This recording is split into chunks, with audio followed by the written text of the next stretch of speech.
My name is Ariella St. and I work with the Distance Learning Institute as an instructional designer. Today's presentation will be on how to enhance student-instructor interaction with meaningful feedback. So for today's presentation, we'll be talking about the differences between formative and summative feedback, how to give effective feedback, how to save time when doing so, and some tips to keep in mind. So imagine taking a class and submitting assignment after assignment without hearing clear feedback from your teacher, or even worse, no feedback. Wouldn't this frustrate you? Wouldn't you feel a sense of confusion over your progress in the course? Feedback is the cornerstone of student learning.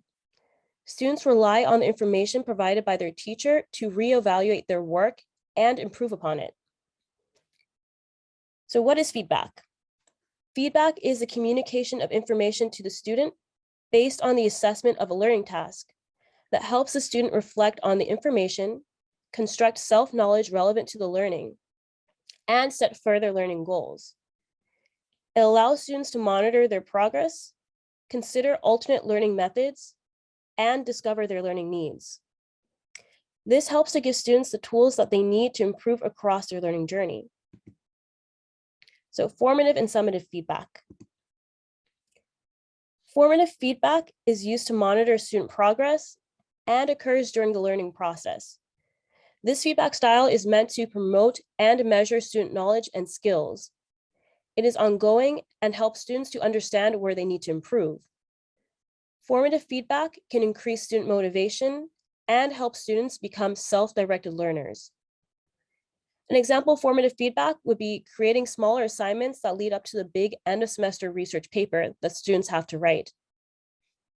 The formative assessments would be examples such as giving students submitted annotated bibliographies to submit and rough drafts of their paper.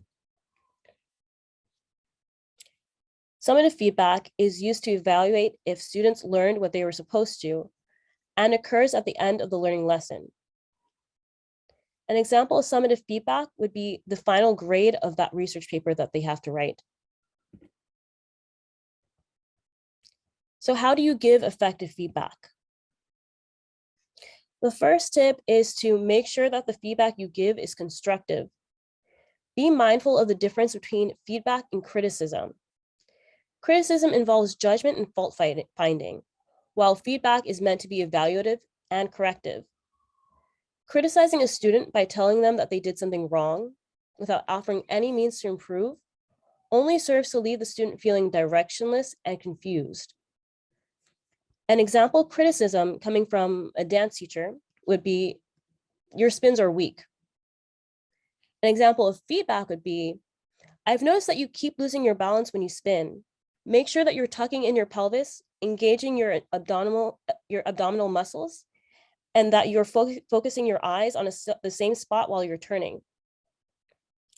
The first example gives no direction on how the student can improve, but the latter lays out a detailed direction on what they can do to correct themselves. The second tip would be create varied and multiple opportunities for students to receive feedback. Diversifying how the students receive feedback and making sure that they're receiving it often allows for students to maximize their learning in a course. You can allow for different assignment types such as self-reflections, peer reviews, automated responses, and more. The third tip is give feedback frequently. If students don't receive feedback consistently and often enough, it will be difficult for them to know what they need to work on and use this knowledge for following assignments. Try to provide at least one opportunity for them to receive feedback a week.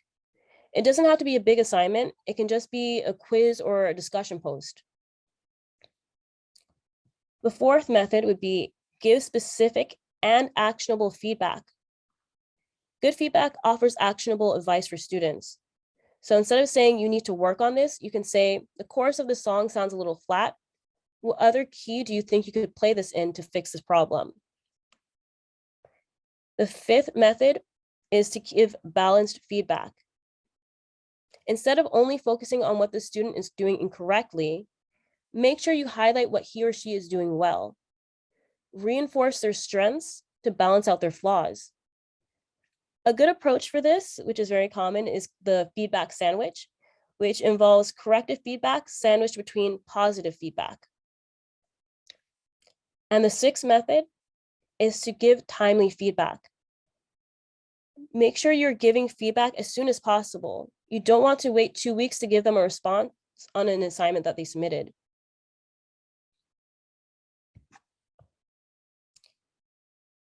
So you may be thinking that all of this might take too much time, but there are methods in order to make this process a lot faster. One of the first methods, and I highly recommend this, is to create rubrics for your assignments. So have you ever encountered situations where you're correcting a student assignment, but there are so many mistakes that you feel like you're putting more effort into the corrections than the students did in their original assignment?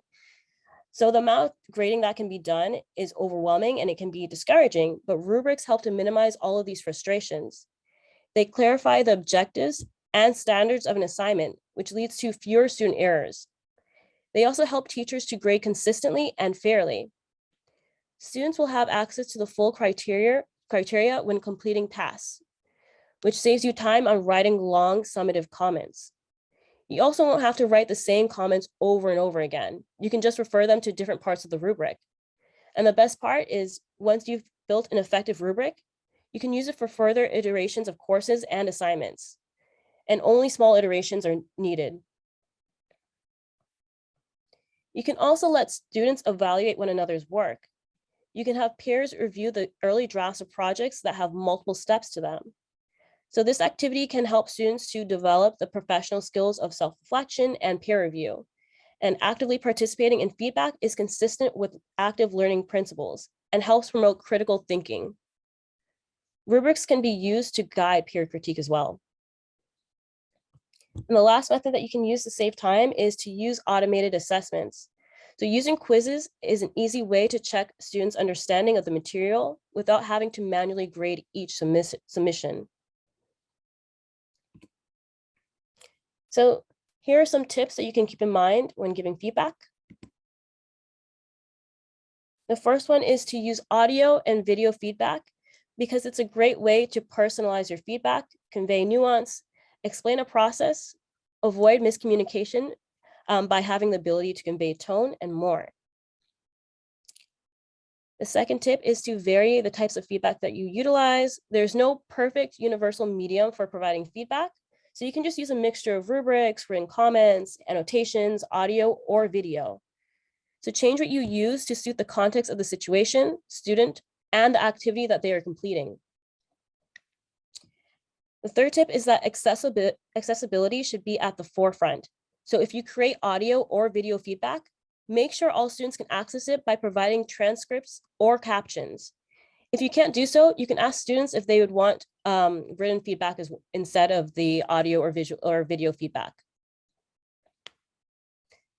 The fourth tip is that you can ask your students about how they feel about your feedback methods.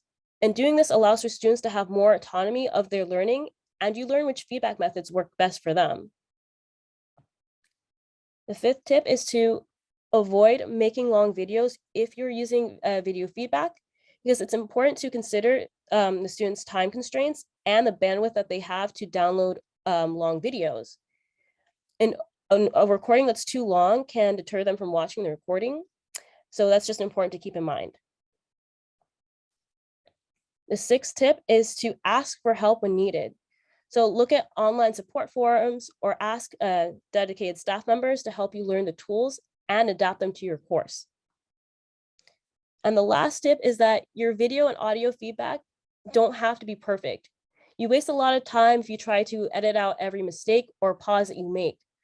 And hearing how you naturally speak is an element of this feedback style that appeals to students. So keep that in mind to practice beforehand if needed.